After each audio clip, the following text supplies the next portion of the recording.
Hola chicos, buen día. Bienvenidos a este pequeño video introductorio del tema de modelos atómicos. Es una pequeña introducción como para que ustedes tengan presente algunas características importantes de los modelos atómicos y a partir de ellas puedan resolver las actividades que están propuestas en la guía. ¿Listo? Bueno, en cuanto a los modelos atómicos, sabemos que desde los inicios de la química, los científicos se han preguntado de qué están formadas las cosas, donde se han propuesto diferentes teorías acerca de lo más pequeño que componen los objetos que se encuentran a nuestro alrededor, así como también se habló de la materia, así como se hablaron de partículas indivisibles, de partículas pequeñas que no se podían observar. El primero que, bueno, fueron muchas conjeturas y fueron muchas teorías que aparecieron antes de llegar a los principales modelos atómicos, que son los que actualmente nosotros nos regimos, son aquellos que fueron totalmente acertados por la ciencia. ¿Listo? El primero de ellos fue el modelo atómico de John Dalton.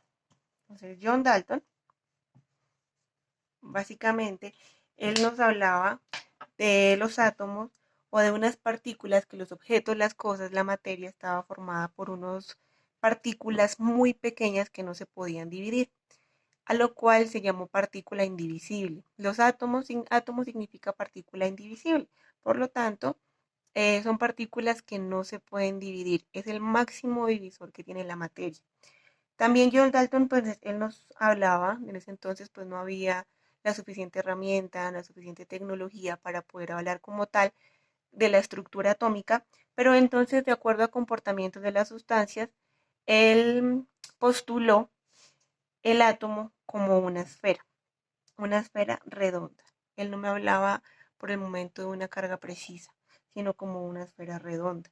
También John Dalton me decía que los átomos de cada elemento eran diferentes. Aquí, por ejemplo, tenemos el átomo de hidrógeno, mucho más pequeño que el átomo de oxígeno y que el átomo de bromo. Entonces, tal cual lo decía Dalton, y era que los átomos de cada elemento eran diferentes y que se podían distinguir de acuerdo especialmente a su tamaño. ¿Sí? Fue una de las teorías, las primeras teorías que se llegaron a observar o se llegaron a postular acerca de la estructura del átomo.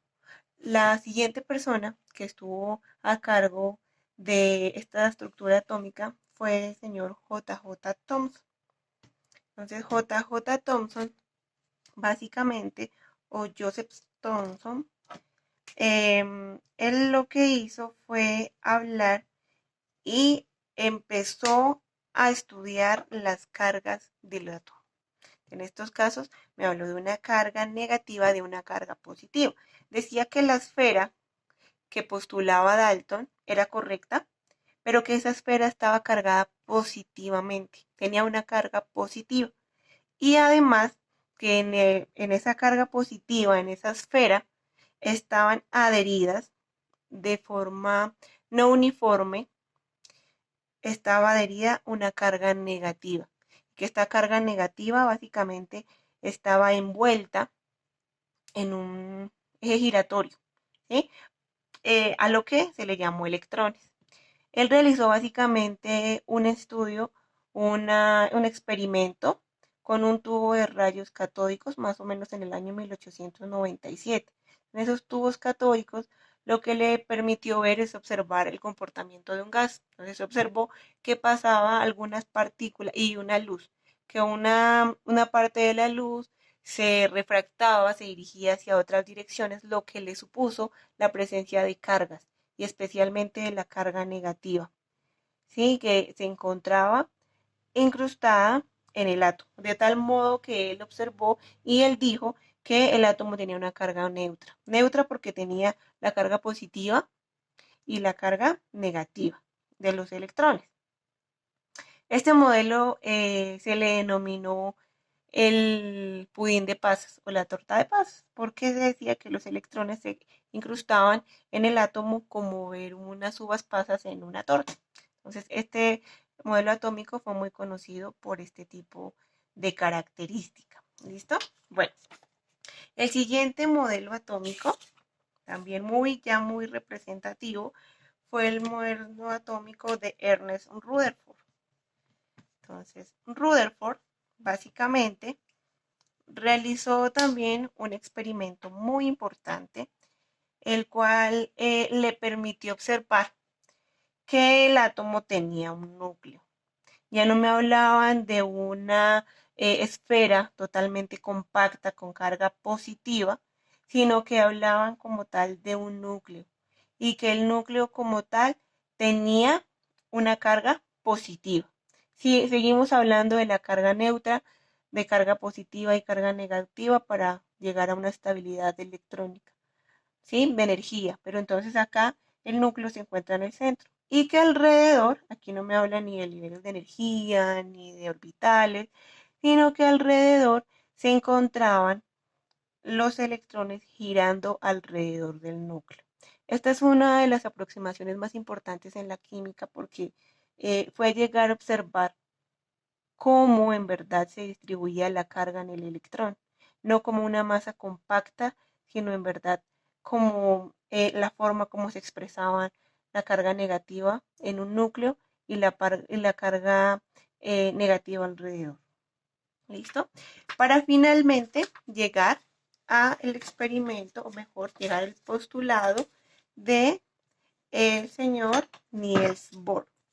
Entonces, Niels Bohr me postula un modelo atómico mucho más actualizado, mucho más coherente en cuanto a la distribución de las cargas.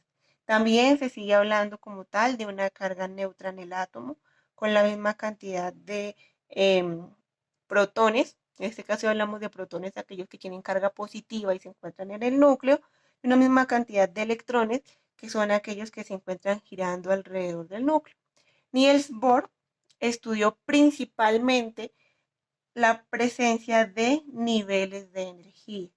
Entonces él me decía que a medida que aumentaba la distancia de los niveles de energía, la energía iba a ser menor, porque quien da principalmente la energía es el núcleo. Aquel electrón que se encuentre más cerca del núcleo tendrá más energía, ¿sí? Por eso es que principalmente este postulado se utiliza mucho para hablar de los enlaces. A medida que un electrón se encuentre más lejos, en el último nivel de energía, pues son aquellos que van a interactuar en los enlaces, los que se van a prestar o se van a regalar, por decirlo así, los electrones para que ocurran los enlaces.